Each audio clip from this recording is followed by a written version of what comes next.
வாங்கி வர்றீங்க. ஆனா அந்த குழந்தையானது எப்படி இருக்கும்னு தெரியுமா? 16 வயதுடைய மார்க்கண்டனை போல் விளைவிக்க வேண்டும். கோவிலில் பூசை விசாரிக்க வேண்டும். குழந்தை நமக்கு பிறகு கோவில பூசை எல்லாம் வைக்கணும். நல்ல அறிவுள்ள பிள்ளையா இருக்கணும். ஓ சரி சரி.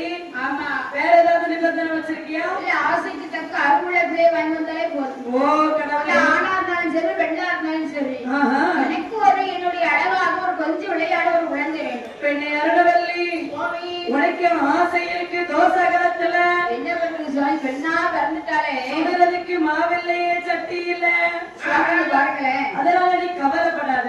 பாருங்க சொல்லுங்க. பார்த்து உங்களுக்கு பாவமா தெரியலையா? இருக்கதான் தெரியுது. இந்த தெருவுல போனா என்னெல்லாம் பேசுவோம் தெரியுமா? என்னமா பேசுகிறோம்?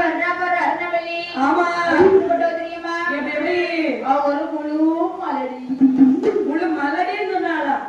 பெண்ணே அருணவல்லி இந்த ஊருக்குள்ள இந்த கூட்டத்துல ஒன்ன பார்த்து மலடின்னு பல்லு மேல நாக்கு போட்டு பேசுறவ எவன் ஆளை மட்டும் கை நீட்டி அடையாளம். நீங்க ஆளை காட்டினா என்ன பண்ணுவீங்க? அவ தலைய அரைச்சு தக்காளி சட்னி வச்சிருவேன். தலைய அரைச்சு தலை குழம்புதான் வைக்க முடியும். தக்காளி சட்னி எப்படி வைக்க முடியும்? அது முக்கியம் கிடையாது. ஒன்ன பார்த்து இப்படி பேசுறீங்களா?